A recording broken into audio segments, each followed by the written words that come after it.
Olá pessoal, tudo bem? Sejam bem-vindos a mais um Joelho no Ar, o podcast que vai abordar a medicina do esporte, medicina regenerativa e doenças da cartilagem. E hoje a gente vai falar de um tema bastante frequente, bastante atual e bastante procurado nas redes sociais, que é sobre a artrose.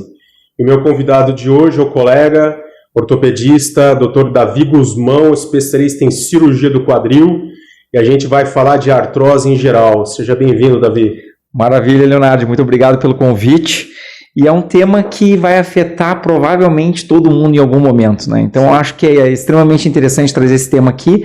E as nossas articulações, né, que a gente gosta de cuidar, elas são muito irmãs. Sim. Né? Elas dividem o fêmur entre si e tem uma relação muito grande entre elas, né? Sim. Então, meu nome é Davi Guzmão, fiz minha formação na PUC, em Porto Alegre. Depois eu venho de uma família de médicos ortopedistas, né? Meu pai é ortopedista, meu avô é ortopedista, então eu já fui meio direcionado para a área da ortopedia. Eu fiz a residência na Santa Casa de Porto Alegre, me interessei muito pelo quadril, e aí fiz um ano de especialização em Porto Alegre, mais um ano de especialização em Curitiba. Identifiquei que era muito importante ir para fora e arrecadar o maior número de experiências possíveis, então eu fui fazer um fellow em Oxford, no Instituto Rizzoli, em Bolonha, e depois em Exeter, que se tornou um centro de excelência muito relacionado à artroplastia. Naquela época não estava tão grande a artroscopia assim, então a artroscopia de quadril eu fui fazendo depois dessa formação inicial, mas é uma das cirurgias que cresceu muito e modificou muito a área do quadril, né? Sim. E você estava falando das viagens, né, da formação internacional e tal. Como que você vê isso hoje aí, principalmente pensando aqui em médicos mais novos, que estão começando a formação, etc., na formação do profissional? Como é que você tem visto sair do Brasil, estudar fora, diferença? Depois a gente vai abordar isso, mas diferenças que a gente vê lá fora com o mercado internacional. Eu vejo que é muito importante não só esse ponto da pessoa sair mais fora, mas quando ela está na formação ainda dentro do Brasil e ela fez uma faculdade, e se ela faz a residência, se essa pessoa faz a residência no mesmo local, ele fica com muito vícios do próprio local, daquele ambiente, e não vê outras coisas que estão sendo feitas fora daquele ambiente. Então eu acho essencial a pessoa visitar serviços dentro do Brasil, diferente, e a saída para outros países é fundamental hoje. Não tem como não fazer isso. Né?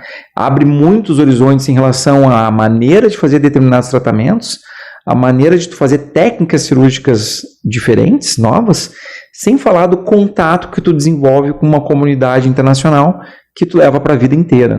Sem dúvida nenhuma. Concordo bastante. Eu fiz a minha formação no São José do Rio Preto, depois vim para São Paulo, passei por diversas escolas, diversas formações, fui para fora também.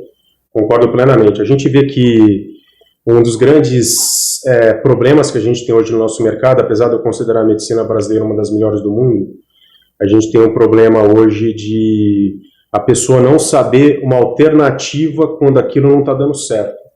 Ela não saber revisar um diagnóstico, não saber como sair daquilo para ela poder tratar melhor o paciente. Eu tive a felicidade, você talvez também tenha tido, de ter muito contato com um fisioterapeuta. E hoje no Brasil, pelo menos ao meu ver, os fisioterapeutas eles meio que dominam a biomecânica, o conceito de biomecânica.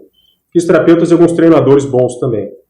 Então eu tive muito contato, a gente vai dissertar bastante sobre a artrose, mas eu acho que o grande problema hoje é que existe um prego no sapato, que é a biomecânica ruim do paciente, um gesto esportivo mal executado, que leva a uma degeneração articular, às vezes focal, no meu caso mais a condromalácia, por exemplo, e aí o colega não sabendo identificar direito isso, acaba eventualmente tratando, o paciente melhora, depois acaba recidivando, não melhora, e ele não sabe como sair desse problema. Então, muitas vezes, um treinamento adequado tira o paciente de uma cirurgia, tá? Essa é a minha visão, tá?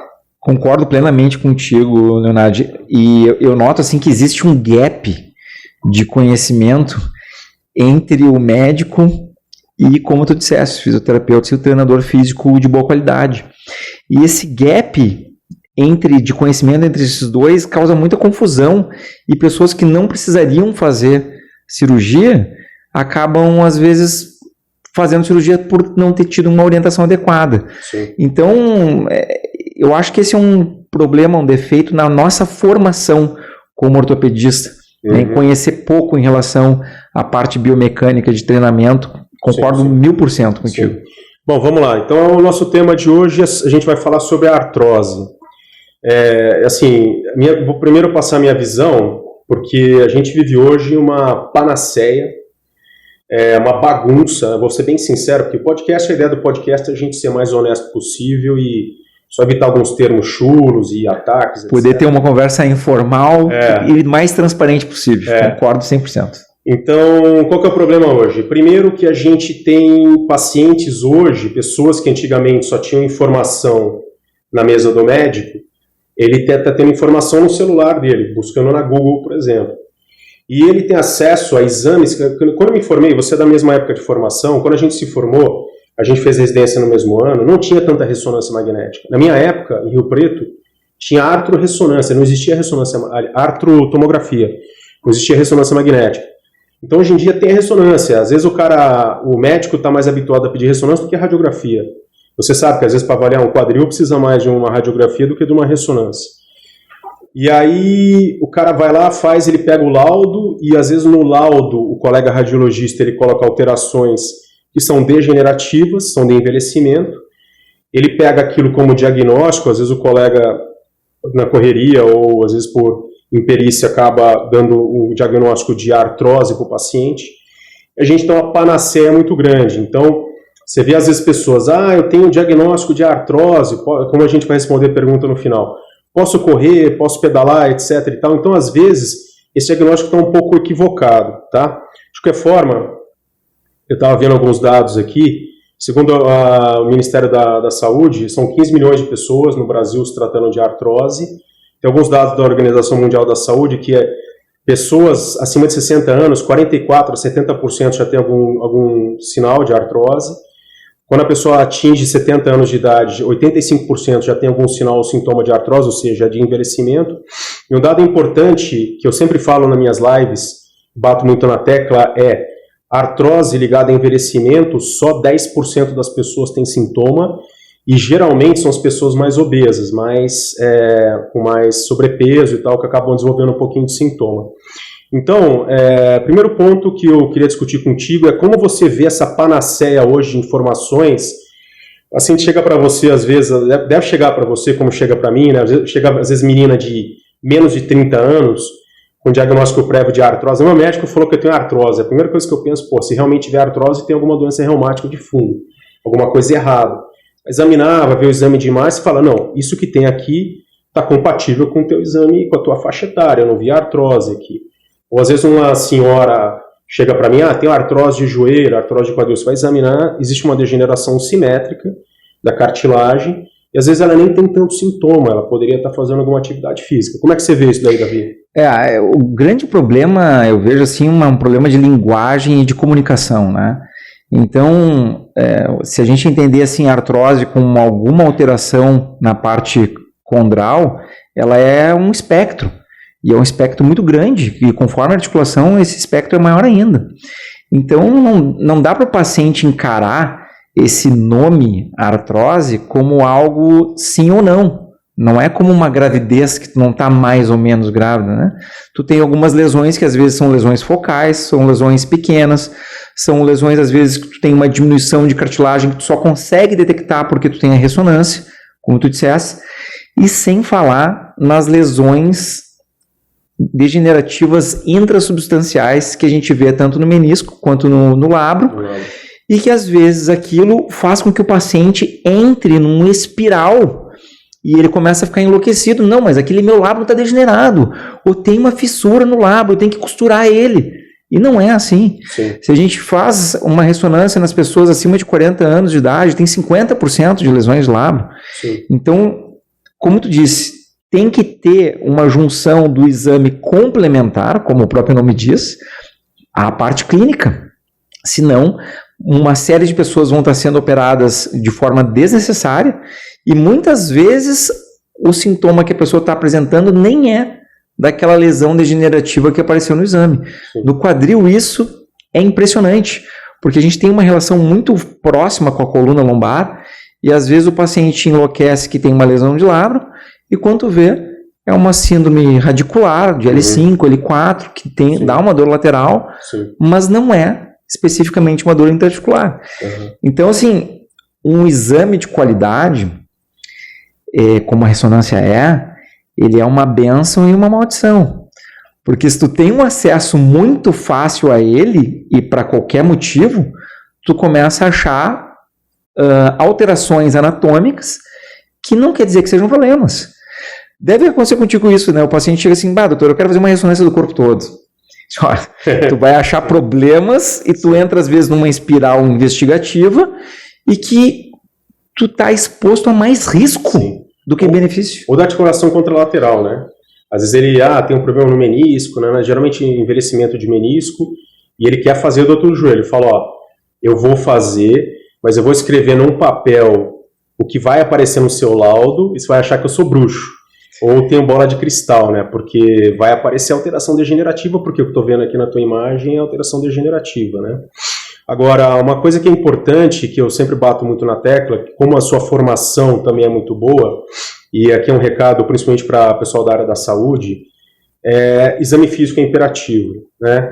Então a gente vive uma área, hoje, um crescimento tecnológico absurdo, e hoje, por exemplo, eu consegui ver exame de imagem de boa qualidade no paciente de Alta Floresta em Rondônia, fazendo uma telemedicina. Antigamente não tinha isso. O cara mal conseguia fazer radiografia.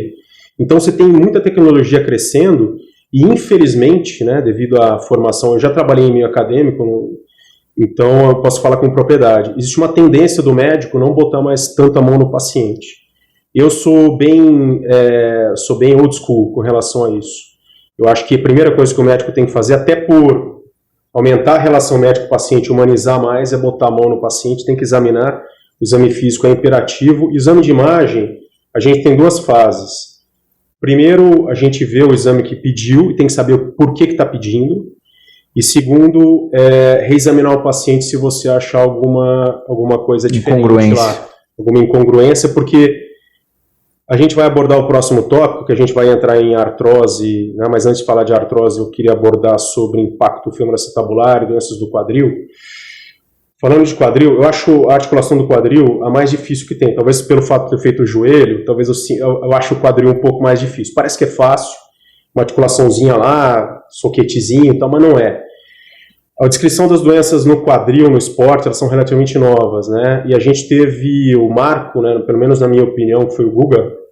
Ele teve a lesão de labrum e, segundo ele até falou mal do colega que tratou e tal, teve uma incongruência aí, que é a lesão do labrum, né? E aí parece que ele degenerou, ele acabou sendo operado, né? Acabou fazendo uma artroplastia. Fez artroplastia. Tá, então, é uma descrição nova. Então, o que eu queria, como é uma coisa nova e controversa, e que pode levar a uma artrose de quadril, eu queria ouvir de você, assim, como que você vê o impacto femoroacetabular, como que você vê a lesão de labrum, e quais dicas você daria para uma pessoa, por exemplo, que esteja treinando numa academia ou fazendo crossfit, e começa a ter qual que é o sintoma de alarme para ela falar, opa, tem alguma coisa errada aqui no meu quadril, eu devo procurar um médico? Perfeito. Infelizmente o Guga, né, só entrando um pouquinho nesse tópico, ele fez a primeira cirurgia dele antes da primeira publicação do impacto femoroacetabular.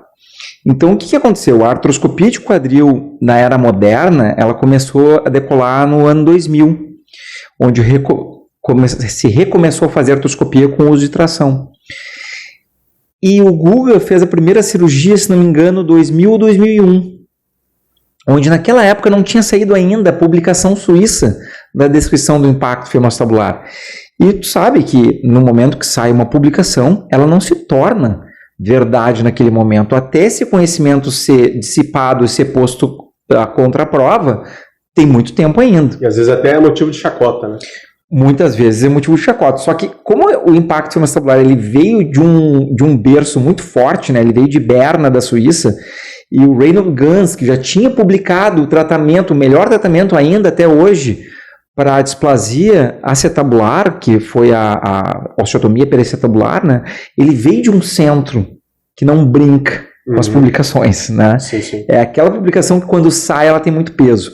Então veio aquele título, Impacto Femorostabular, uma causa de artrose no quadril. O que a gente começou a ver, né? Que muitos quadris tinham passado por nós, onde a gente dava o nome de artrose idiopática, por não saber a causa. E revendo isso, a gente começa a ver várias alterações que nos dão a impressão de que aquele quadril tinha tido um impacto femorostabular. O problema que eu vejo dentro do impacto femorostabular é as definições do que é patológico e do que não é patológico. Porque se a gente for seguir padrões muito estritos, a gente vai achar 15% de impacto femorostabular numa população normal. E se a gente for medir isso entre jogadores de futebol profissionais na faixa de 18 anos, que o crescimento já terminou, a gente acha 70%. Só que a gente não tem essa incidência de artrose. A gente não tem 15% de artrose no quadril, né, na população geral. Então, o que acontece? Tem muitas pessoas que têm a morfologia compatível com o impacto femorostabular, mas não desenvolve essa clínica e nem o desgaste. Além dessas alterações de formato, nós temos também alterações do posicionamento da bacia, que vai influenciar no impacto femorostabular, porque se o quadril, se a bacia está mais para frente, tem menos espaço para o quadril girar, se ela está mais para trás, tem mais espaço. E além disso, nós temos as alterações torsionais do fêmur, que é uma coisa que também afeta a tua área lá na femoropatelar, né? Sim. Então, são múltiplos elementos que têm que ser levados em consideração para tu considerar uma indicação cirúrgica. Tá? Então, eu acho que eu acho que a gente já está no decrescente dessa curva, mas teve um boom da artroscopia do quadril, assim, nossa, vamos resolver a artrose do quadril com a artroscopia. E esse boom, eu acredito que ele já está caindo. Tá? É como a artroscopia para condromalácia nos anos 2000. Nossa, que saiu, né? Exato. Sim. Isso aí eu peguei bastante essa fase.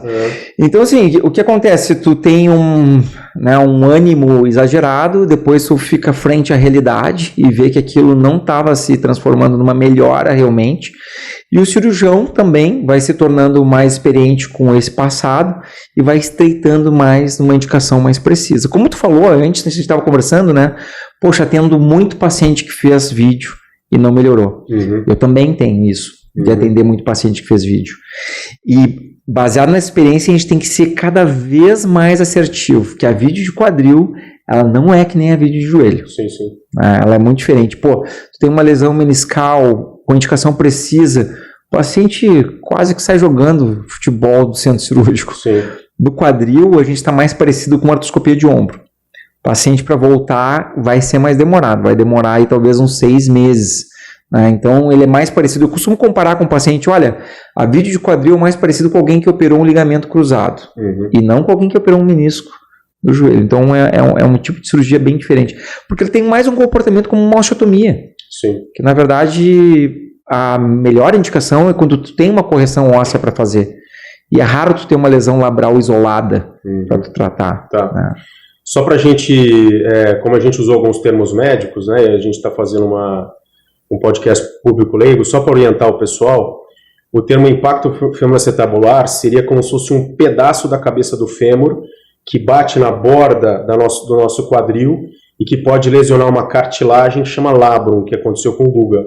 Então, como existem alguns esportes que estão entrando muito em moda, e tem esportes antigos, né, como MMA, o jiu-jitsu brasileiro, que é internacional, o judô, são antigos, que as pessoas trabalham, que elas treinam muito agachadas, né, com um ângulo de flexão muito grande, e agora a gente está tendo uma moda muito grande de crossfit, muita gente fazendo crossfit, e muita gente competindo acima do limite fisiológico. Quais seriam os sintomas de um impacto femoroacetabular e quais seriam os sinais de alerta para a pessoa procurar um médico? Onde se sente dor, como que é essa dor, como que é esse bloqueio, se o quadril estala, se ele não estala, como é que é? Perfeito. Então, assim, nós vamos ter uns locais mais frequentes e menos frequentes da dor se manifestar. O número 1 mais frequente na região da virilha, na parte inguinal, bem na dobrinha de pele onde a coxa se liga ao tronco. Quando a gente fala virilha, às vezes o pessoal acha que é muito na região medial, né? Muito na região central. Mas é toda essa prega de pele, onde a cueca, onde a calcinha na mulher, ela vai ficar na coxa, naquele ponto, o lugar mais comum da pessoa sentir algum sintoma. E se confunde muito com virilha aberta, distensão muscular, o reto anterior da coxa, por exemplo. Essa história é muito comum da pessoa dizer assim, eu sempre tinha uma virilha que me doía, uma distensão crônica, quando vê aquilo lá era o impacto femoroacetabular. Então, o lugar mais comum é na virilha. O segundo lugar mais comum é na lateral, como se fosse uma bursite. Terceiro, glúteo. Quarto, lombar. E quinto, joelho. Irradiando para o joelho. Irradiando para o joelho, especialmente na face medial. Sim. Então, se a pessoa está tendo um sintoma que está durando mais de 2 semanas, especialmente na região da virilha, vale a pena ela dar uma olhada no que pode estar sendo. Tá? Especialmente porque se ela está desconfiando que ela tem uma distensão, se ela fizer um alongamento estendendo o quadril, causaria dor. Mas flexionando o quadril, não. Então, se ela flexionar o quadril e estiver tendo dor, isso provavelmente não seja tendíneo, músculo tendíneo. É um sinal de alerta, né? É um sinal de alerta.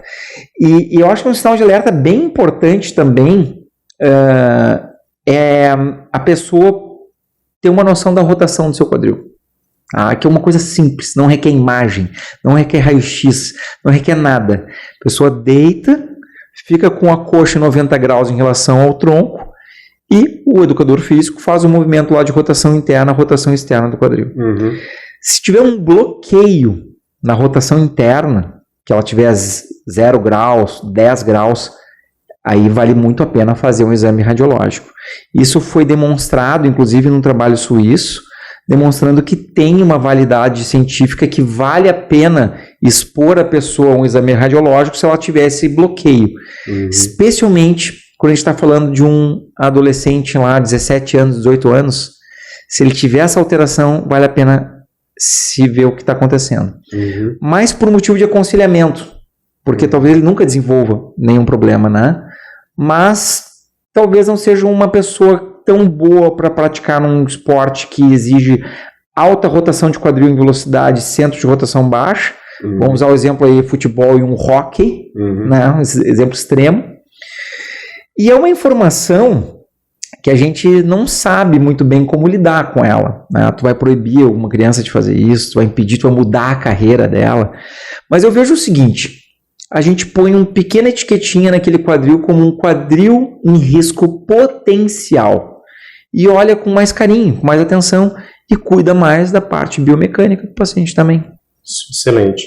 Agora vamos lá, vamos pensar aqui numa menina de 30 anos de idade que está fazendo crossfit, está lá começando a competir, às vezes era uma pessoa com sobrepeso que acabou realmente alterando a composição corporal, ela começa com uma dor na virilha e ela começa a ignorar essa dor e existe como seria um conceito, né, de quem faz esporte de alto rendimento, de que a dor faz parte.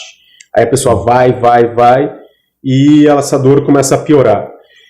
Pensando no impacto femoroacetabular e pensando na progressão da doença, na ruptura do labrum, etc. Como é que existe essa progressão para a artrose? Como que você vê essa progressão para a artrose e até que ponto a gente consegue salvar esse quadril? De repente com uma artroscopia, com uma sutura de labrum, por exemplo, e com uma plastia desse quadril, lixando aquele defeitinho, etc. Até que ponto você consegue atuar? Essa é uma informação importante que tu falou, né? Aquele conceito antigo do no pain, no gain, né? Vamos sentir dor a toda a prova e os atletas, as pessoas são apaixonadas pela atividade física, estão acostumadas com a dor.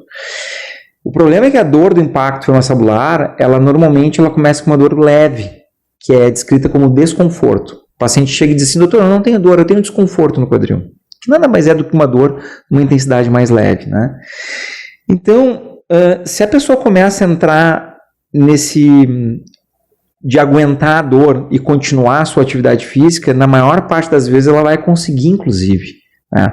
Às vezes tomou um anti-inflamatório, ela consegue levando. E aqui eu vou contar uma história de um paciente que se tornou um amigo meu, lutador de jiu-jitsu. Começou com aquela dorzinha E ele notava que na hora de fazer o alongamento, tipo borboleta, o joelho dele não conseguia descer que nem os colegas desciam. E ele é um cara competitivo. Ele disse, eu vou fazer esse joelho descer na marra. E foi, até que ele entrou numa crise de dor. Aí ele teve uma crise forte de mancar para caminhar, e aí ele foi ver o que estava acontecendo. O quadril esquerdo dele, que era o mais travado, começou já com grandes cistos acetabulares. Tanto é que ele teve indicação de artroplastia de 3 médicos, direto, né?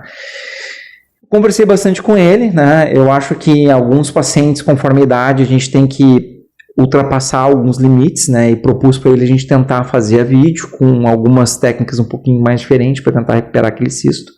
Felizmente já fazem 5 ou 7 anos que ele continua fazendo jiu-jitsu, lutando, correndo e com seu quadril natural. Então, respondendo a sua pergunta, né?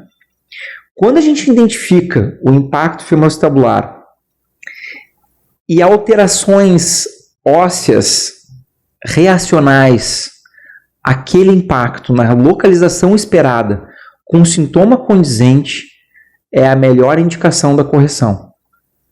Porque se tu tem um impacto, mas o reflexo, né, que o impacto ele causa uma lesão no espelho, que nem na femoropatelar.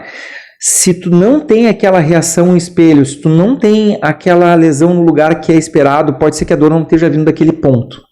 E a pior coisa que tem é a gente operar um paciente que não vai ficar bem, sim, ou que não vai ter a sua dor resolvida. Indicação, né? É tudo, né? Indicação é tudo. Então, muitas vezes, quando eu pego uma menina, por exemplo, o exemplo que tu deu, né, que é mais desafiador, são as mulheres. E ela não tem reação quase nenhuma. Ela não tem uma lesão de labrum degenerativa, sem avulsão, sem uma fissura.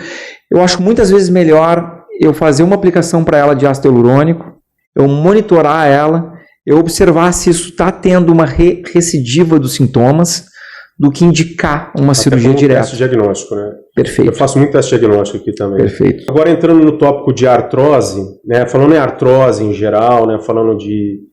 A gente tem uma dificuldade muito grande de tratamento hoje, e uma das dificuldades que eu tenho, que eu vejo, é essa panaceia de informações, né?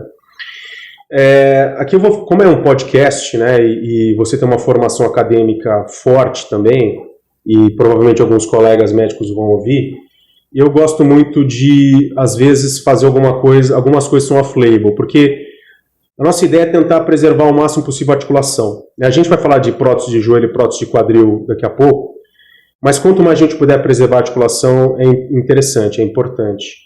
Então você citou esse caso desse lutador que você acabou fazendo a artroscopia e conseguiu segurar. Eu tenho casos de osteotomia. Então, por exemplo, se você for ver o livro ele te guia para uma coisa. Eu sempre, assim, quando eu tenho residência me acompanhando, quando eu tenho estudantes de medicina me acompanhando, eu falo assim, nunca no consultório vai aparecer um paciente que é de livro, que é página de livro. Então vamos lá. Paciente de 50, 55 anos com artrose, compartimento de dentro do joelho, o compartimento externo 0 bala para receber uma osteotomia, a femoropatelar sem nada. Não existe, cara. Sempre chega detonado. Nunca chega 100% a indicação. Então fica aquele negócio, passei em vários médicos, prótese. Então assim, eu tento ao máximo possível não fazer, e o paciente tem que estar ciente, ele tem que entrar na sua vibe. Porque tem paciente, já chegou para mim paciente até mais novo, que ele quer fazer a prótese, ele não aguenta mais. Cara, às vezes o cara sofreu um acidente de carro, arrebentou os joelhos, e o paciente mais jovem que eu operei ano passado tinha 47 anos, destruição total do joelho por causa de acidente de carro, tinha feito de tudo, chegou implorando, eu quero prótese. Mas tem casos que ele não quer fazer. Aí aquele negócio assim, tem paciente que a única indicação que existe é prótese. Então, por exemplo, é uma senhora de 70 anos, com flambagem de joelho, por exemplo, o joelho inchando, ela está começando a desenvolver uma síndrome metabólica, na minha opinião, é prótese, senão ela vai só piorar, vai gastar tempo e dinheiro e pode comprometer a saúde, tá? Mas tem casos que a gente consegue fazer, salvar a articulação e prevenir ou adiar uma prótese, né? A prótese de quadril, eu acho, minha opinião, tá? Eu acho ela mais segura para ser feita com relação ao joelho. Parece que tem uma durabilidade, uma reabilitação um pouco mais rápida. Então a prótese de joelho eu sempre tento dar uma fugida. Então já chegou paciente para mim com fora das indicações, a única indicação seria a prótese. Você vê o joelho do cara travado, já com artrose medial, eu vou lá, faço uma intercondiloplastia.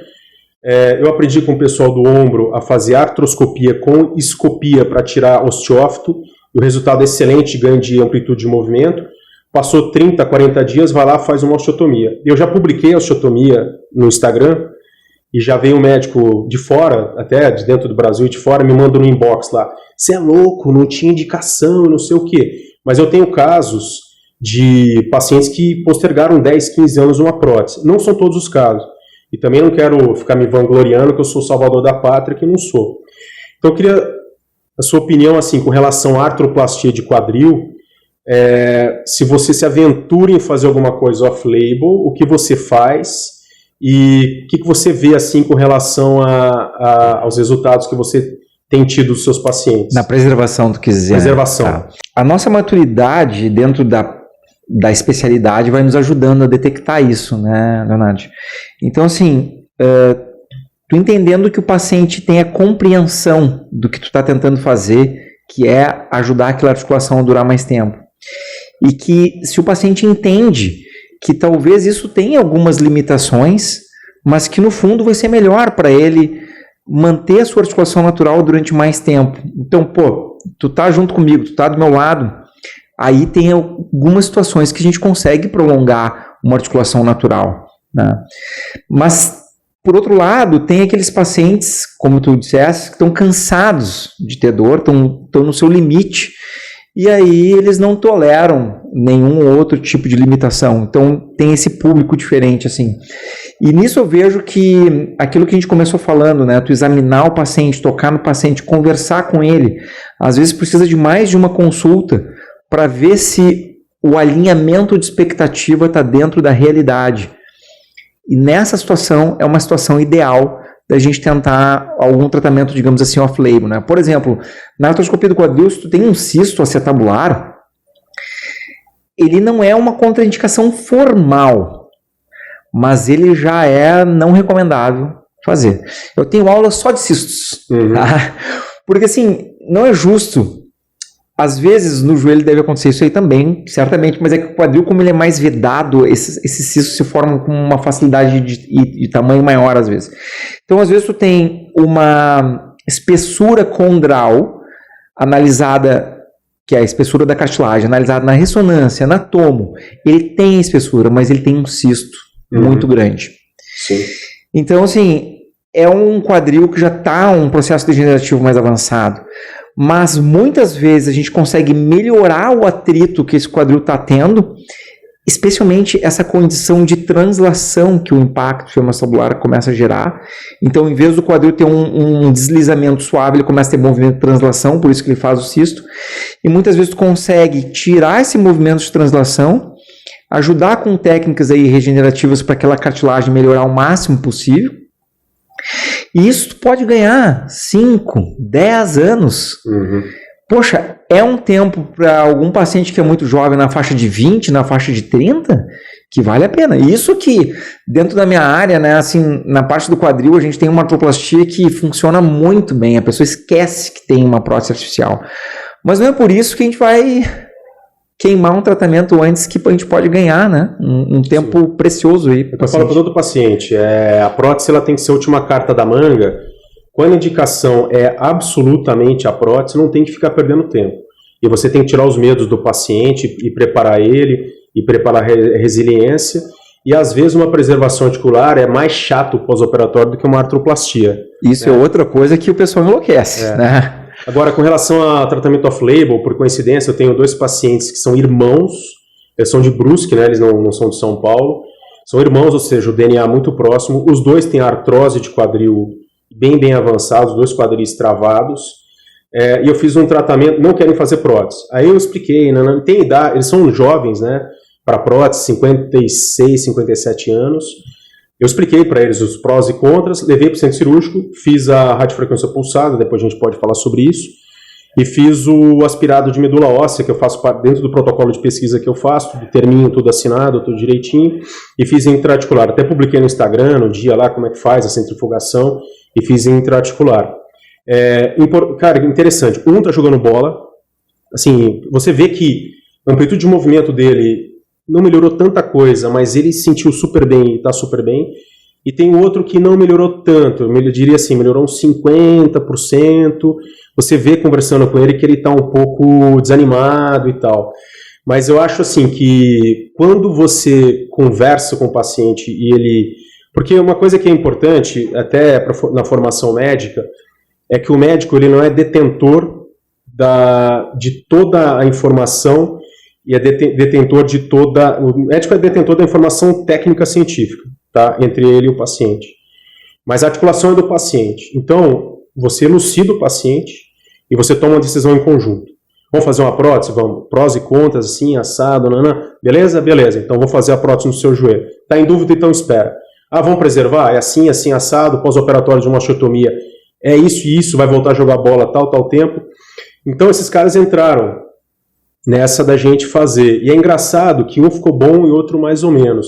Não sei como é que é a sua visão sobre isso, sobre a radiofrequência pulsada, né, que ela é um método avançado da gente tirar a dor do paciente, de repente engatar uma fisioterapia um pouco mais avançada, um fortalecimento. Queria que você desse uma palavrinha sobre isso. É impressionante isso que a gente observa às vezes nos pacientes, né, que a gente às vezes não tem uma correlação clínico-radiológica em relação a uma articulação que está muito destruída e o paciente clinicamente tem poucos sintomas. Às vezes a gente observa isso.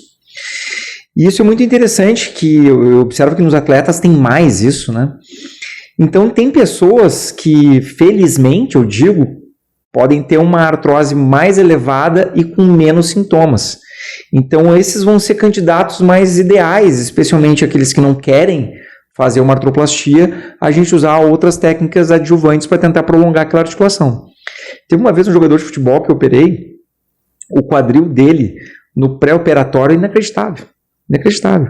Só que ele já estava jogando e fazendo treino, tudo, a gente conseguiu melhorar, ele jogou mais 5 anos com o quadril completamente destruído. Tem umas coisas inacreditáveis, né? É impressionante. Então a gente tem que levar em consideração essas diferenças entre as pessoas e adequar o tratamento, né? E às vezes a gente tem surpresas muito agradáveis aí. Então, com essas técnicas de medicina regenerativa, ácido hialurônico, radiofrequência, às vezes consegue ajudar o paciente no desejo dele de postergar uma artroplastia, ele ganhar tempo, ele fica feliz, e muitas vezes também, nesse tempo que o paciente ganha, ele vai fazendo a cabeça dele. Às vezes ele está com medo desproporcional de uma cirurgia. Teve um amigo que teve alguma cirurgia que não deu tão certo, eventualmente teve uma má experiência, ouviu falar mal, porque teve um paciente que me ensinou muito sobre isso. Um paciente que não queria fazer a prótese, os 2 quadris assim, muito avançados, e a gente fez aplicações de ácido hialurônico durante 2 anos, 6 meses. Final de 2 anos, ele, Trugusmão, cansei, vamos fazer a prótese. A gente fez de um lado, depois a gente fez de outro, e eu perguntei para ele, senhor fulano, valeu a pena ter feito 2 anos de ácido hialurônico de 6 em 6 meses, sendo que tu fez a prótese, gostou, viu o resultado? E ele falou para mim assim, valeu, porque eu não estava pronto. A minha cabeça, eu não conseguia aceitar um corpo estranho dentro de mim. Então, às vezes, para o paciente isso é muito importante. Ele saber que ficar em paz consigo mesmo e saber o seguinte, olha, eu tentei de tudo. Eu realmente tentei outras técnicas e eu cheguei no fim da linha e agora eu quero fazer a cirurgia. Então, assim, o paciente querer fazer a cirurgia e estar junto contigo no tratamento, no caso da artroplastia, eu acho que é um fator muito importante. E se o paciente não quer, eu acho que não é papel do médico forçar. O papel do médico é ajudar outras técnicas do paciente ter um resultado melhor dentro do possível. Sim. Né? É uma coisa interessante a respeito de artroplastia, pelo menos de joelho, é que você vê algumas revisões sistemáticas dos pacientes que voltam a fazer atividade física, é que a sensação de melhora do paciente, a satisfação dele com a prótese, não está necessariamente ligada à dor pós-operatória, porque a gente sabe que sempre fica alguma coisa pós-operatória. mas a melhoria de função. Então aquele cara que não conseguia sair de casa e de repente ele está jogando tênis de dupla, está pedalando, está fazendo um trekking, por exemplo, ele fica muito feliz, mesmo que ele tenha uma dorzinha residual. Isso tem que ser falado ao paciente. Então tudo que você tocou aí, cara, acho muito importante, porque, óbvio, esse podcast ele é direcionado a público leigo. É importante a pessoa se preparar. E a preparação ela é física, né? A gente tem que tirar todos os fatores de risco. Por exemplo, essa semana atendi uma senhora com o joelho travado. Alguns fatores que me fizeram lembrar de alguma coisa reumática, já encaminhei para o reumatologista. Tinha um linfedema, que é um inchaço grande no tornozelo, e já com sinais de reação de infecção bacteriana. Uma erisipela, que a gente chama em medicina de celulite, é conhecido popularmente como erisipela. Bem no comecinho, ela não tinha percebido. Então, o que acontece? Pega uma pessoa dessa e opera já de cara, o resultado é muito, muito, muito ruim. É aquela paciente, aquela vizinha que operou a prótese e ficou pior, foi a pior coisa da vida dela, etc. Então, você tem que cercar todos os fatores, inclusive fatores psicológicos. Em medicina esportiva, a gente sabe que os idosos, eles entram em carência proteica, né? Depois dos 60 anos, você precisa do dobro de proteína do que você ingere. Isso influencia bastante na cicatrização do pós-operatório. Então, uma revisão da toda a parte nutricional. E uma coisa que eu não sei como é que é a sua experiência, mas eu percebo que o paciente, principalmente o idoso, acima de 70 anos, ele acaba tendo um pouco de depressão, ele dá uma caída, entendeu? Então, eu já peguei casos que eu consegui contornar, felizmente, com um psiquiatra, do cara piorar da doença psiquiátrica logo no começo, ou eventualmente o cara já tinha passado de alcoolismo, ele acaba voltando justamente por um desequilíbrio, pode até ser hidroeletrolítico por causa do pós-operatório inicial, de uma queda do hematócrito, da taxa de glóbulos vermelhos no sangue, e a gente acaba vendo isso daí. Então acho que a preparação, a resiliência, a preparação para uma prótese, para uma artroplastia, ela é importante. Felizmente, assim, é um procedimento eletivo. Então não tem porquê a gente não melhorar certos fatores de risco quando são possíveis de melhorar. Sim. Né? Então, assim, a pessoa vai fazer a revisão lá com o cardiologista, a revisão nutricional, riscos que a gente pode diminuir para o paciente, síndrome metabólica, é fundamental isso, né? E dentro disso aí eu também vejo o seguinte, quando o paciente está chegando perto de 70, já não começa a valer a pena tu ficar adiando demais. Concordo. Porque às vezes a gente vê aquelas pessoas que adiaram, aí surge um problema clínico que ela não pode fazer artroplastia, a pessoa se arrepende amargamente. Exatamente. É o que eu falo nos meus vídeos, né? Você deve falar nos seus também. Existe um timing para você resolver.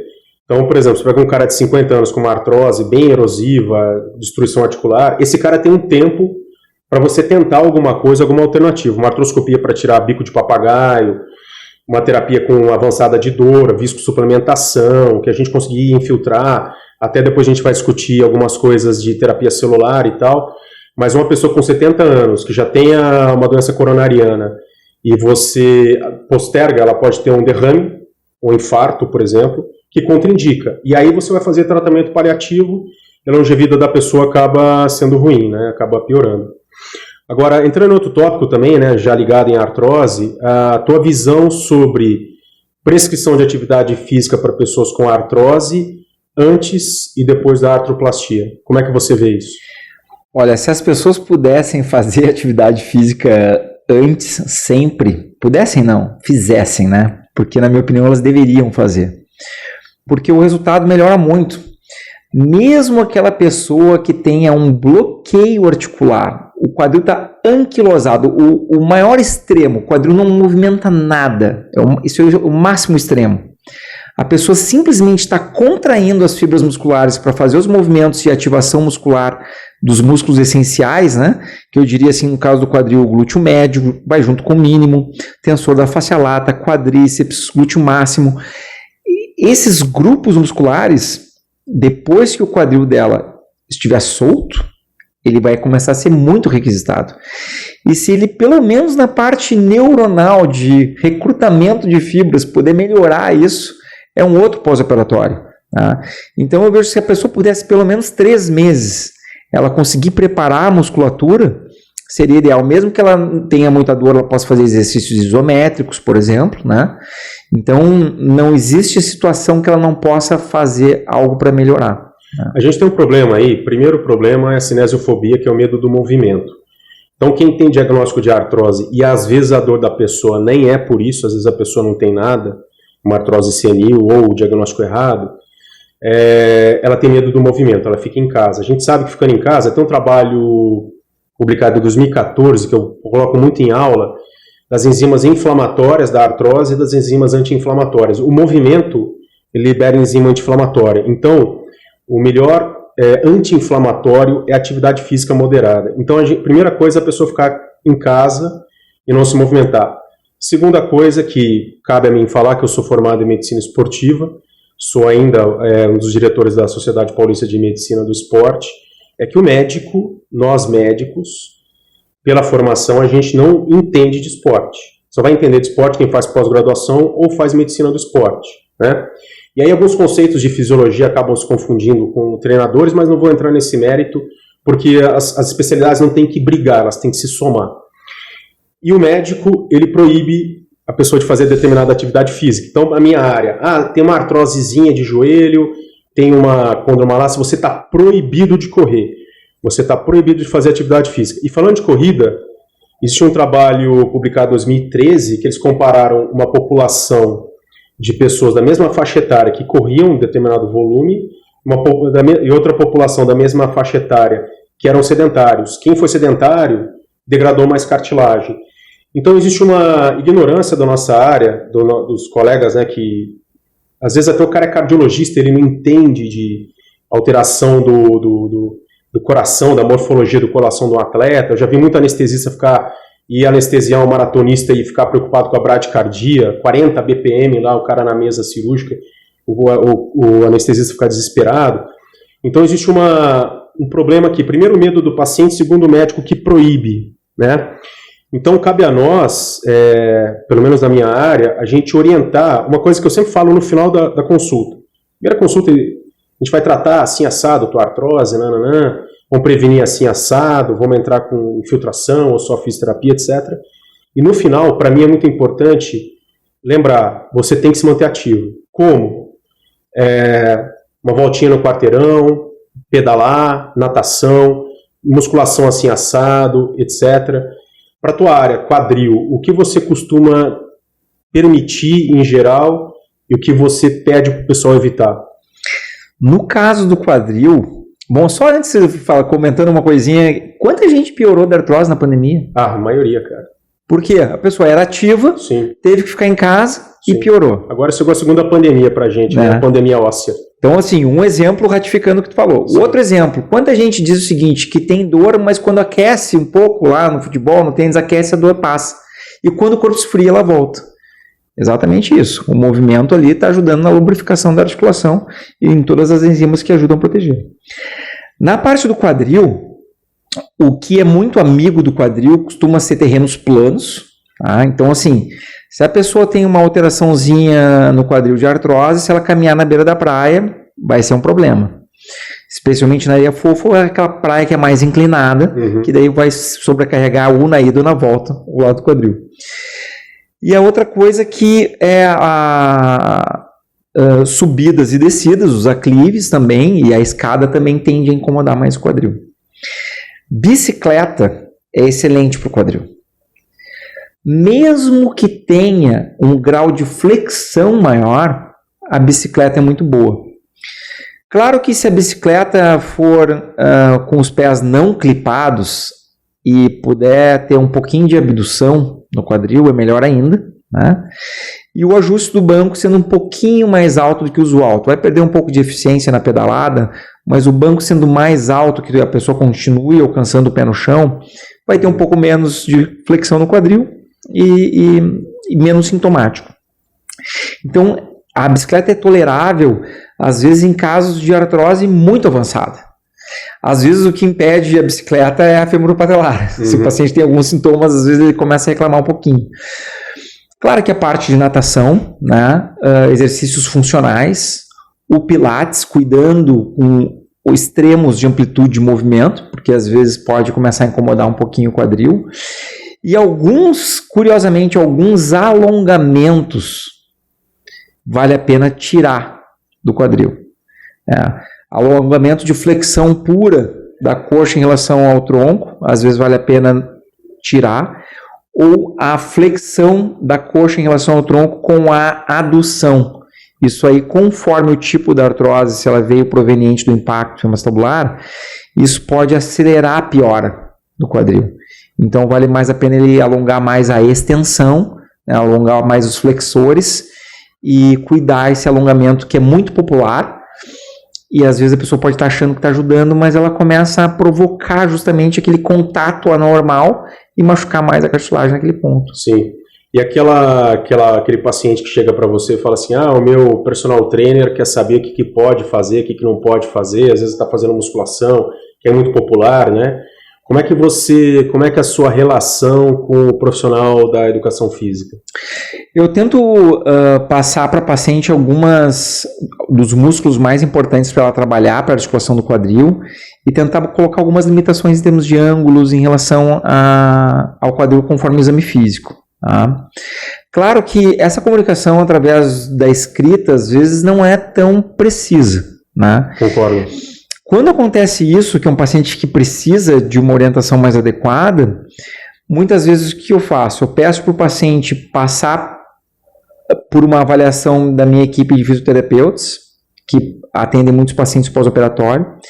Eles fazem uma avaliação completa do paciente e juntos a gente vai definir lá os exercícios e aí vai ser feita a orientação diretamente para o paciente e também para o personal, se ele quiser participar, se ele puder participar, porque elas têm lá os aparelhos de musculação dentro da físio, então ele pode mostrar exatamente como é que tu vai configurar nesse aparelho.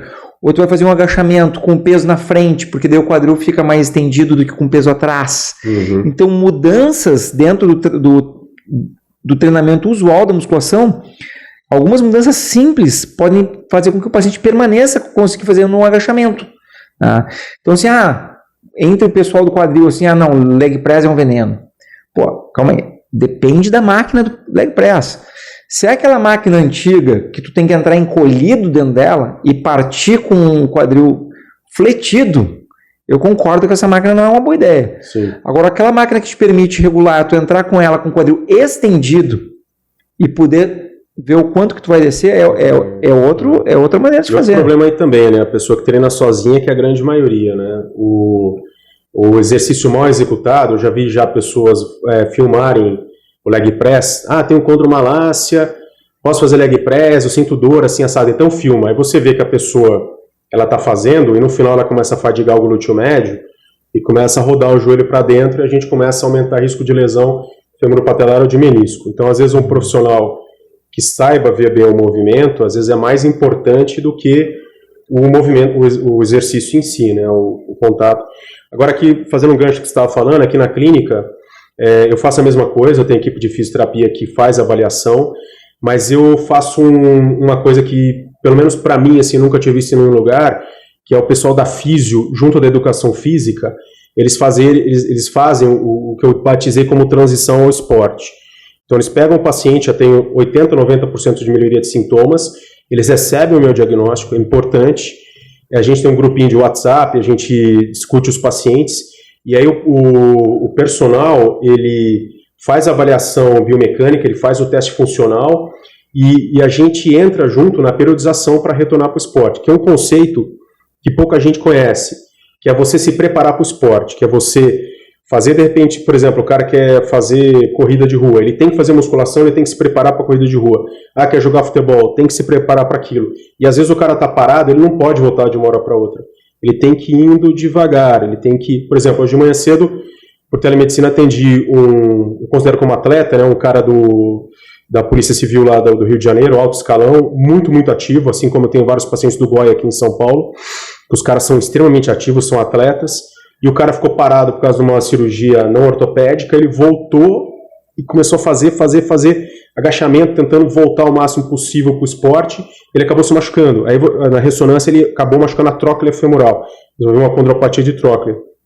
Então a periodização, que é o cara ir voltando devagar, isso tudo é programado. E para mim, essa é a maior dificuldade. Por isso que a gente está fazendo bate-papo aqui para a gente discutir essas dificuldades. Porque facilidade, sucessinho, você vai nos congressos, só sucesso que o pessoal projeta, né? Só caso bom que tem no congresso. O cara operou, ficou bom, nananã, e mostra a foto do cara jogando bola, obrigado, doutor, nananã.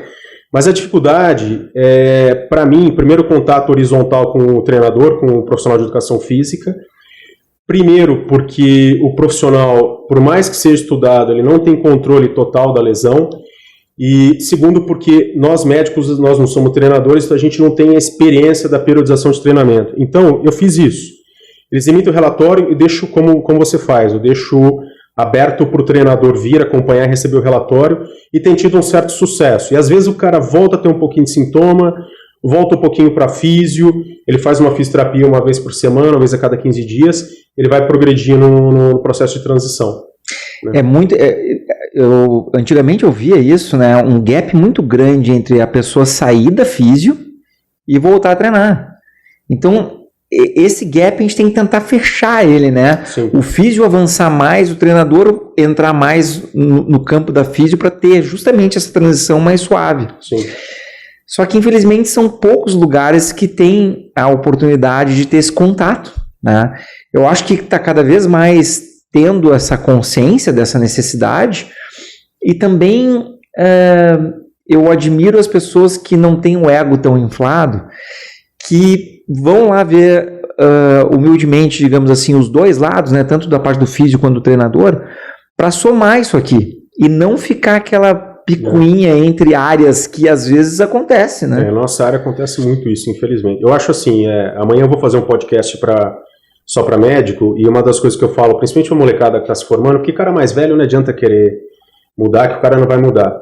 Mas o pessoal que está entrando agora no mercado de trabalho, são duas coisas para ele poder crescer. Aliás, 3 coisas, um tripé. Primeiro, humildade. Sem humildade, o cara não vai aprender. Segundo, o cara aumentar o conhecimento dele ao máximo possível. E terceiro, ter bom senso. Então, se o cara não é humilde, então, por exemplo, você está me falando de algumas coisas que me pareceram bastante interessantes. Talvez algum dia eu vá lá em Porto Alegre ver você trabalhar. E eu não tenho problema nenhum com isso. Como, por exemplo, agora eu estou indo para Palm Beach para ver um cara que é referência de cartilagem nos Estados Unidos operar. Poderia muito bem só ler o livro dele. Mas eu faço questão de ver o cara operar, porque para mim não é importante só ver o cara usar uma técnica cirúrgica. Eu quero ver o cara, como é que ele conduz pós-operatórios, como é que ele sai de algumas armadilhas de pós-operatório. É onde toda aquela mágica do palco, ela desaparece quando tá lá no dia a dia, né? Aí tu vê a realidade mesmo. Então é importante o cara manter pro resto da vida a humildade. Se ele não tiver humildade, ele não vai crescer, ele vai estagnar, ele vai sempre se achar superior a um educador físico, por exemplo, vai se achar superior a fisioterapeuta, e aí você não tem essa integração. E o grande problema é que as pessoas não veem o produto final, que é o paciente. O paciente, ele é o produto final. Nossa profissão é servir ao paciente. O cara vai te procurar, ele tem uma lesão, ele confia em você. Às vezes então depois a gente vai falar de mídia social, mas às vezes ele te coloca como autoridade de assunto, ele te procura, você vai dizer para ele o que vai ser o melhor. Mas o produto final é o bem-estar do paciente. Se você não atingir o bem-estar do paciente, não adianta nada, vai ficar brigando, briga de ego, briga de aquilo, né?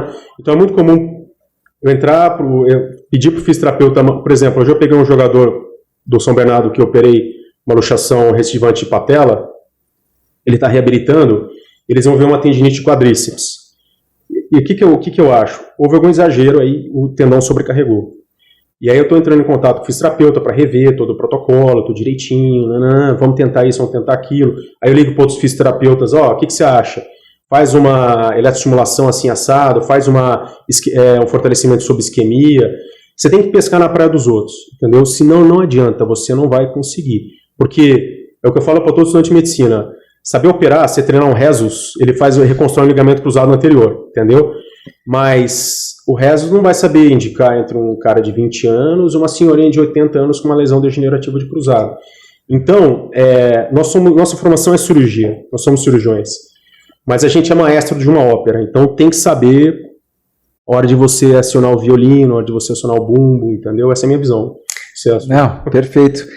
Não adianta, e aqui acho que a maneira como a gente pratica a medicina aqui no Brasil é um pouco diferente de outros locais, né? A gente está muito próximo do paciente. não sei se tu nota isso nos Estados Unidos, na Europa, um distanciamento muito grande do paciente com o cirurgião. Muitas vezes o cirurgião é o cirurgião daquela instituição. Então tem uma desconexão muito grande, o paciente não consegue conversar com o cirurgião de uma maneira muito aberta, né, ou com uma maneira muito frequente. E aqui não, aqui o paciente tem um acesso direto a gente, e que eu acho que é uma medicina mais humanizada, é uma medicina que vai dar um conforto maior para o paciente, mas ao mesmo tempo que a gente, como tu disseste, a gente tem que ir atrás desses outros pontos, ver o que está solto nisso aí para tentar amarrar o máximo possível. Eu vejo uma grande dificuldade quando o paciente é de fora da cidade, né? Aí é um desafio que a gente depende. Eu sempre falo para o paciente assim: olha, conversa com jeitinho lá com o teu personal, com a tua físio, para que não tenha nenhuma dificuldade de comunicação. Todo mundo quer ter o bem e tal, só para eles aceitarem conversar entre si. Mas felizmente eu tenho visto que isso tem funcionado cada vez mais, porque o físio que está atendendo ele lá, ou o personal, eles vão se sentir mais seguros. Sim. Eles vão estar mais tranquilos com o aval, não vai ficar aquela comunicação fez alguma coisa errada, né? Sim. Então, quando eles veem um canal de comunicação aberto, eu acho que facilita muito no tratamento dos pacientes à distância. Então, esse seria um tema que ia abordar mais no final, mas como você tocou, a respeito do paciente de fora de São Paulo, que eu opero muita gente fora de São Paulo, depois começou com esse negócio de rede social e crescimento. A maioria dos pacientes que eu opero hoje são de fora. Então, o último que eu operei agora é um cara de Bom Despacho de Minas, fiz uma osteotomia, o cara está super bem. Primeiro ponto, eu deixo bem claro para o paciente. Operei pelo menos 2 semanas em São Paulo, debaixo do meu nariz, para qualquer ocorrência, qualquer coisa, eu poder acompanhar. Senão não vale a pena operar, senão não opero. Então se vira, fica aqui em São Paulo, minhas secretárias ajudam, etc., para pegar uma casa, alguma coisa. Segundo, antes do procedimento, já entre em contato com o físio na cidade. Os meus fisioterapeutas, eles enviam alguns protocolos que a gente tem. Eu opero muita cartilagem, então eu mando alguns protocolos, né, baseado no... Eu modifiquei algumas coisas, né, da membrana de colágeno. Antigamente seguia mais straight, hoje em dia a gente está mobilizando um pouco mais rápido, colocando na piscina um pouco mais rápido e tal. E aí você consegue ter um sucesso um pouco melhor, mas é um pouco difícil.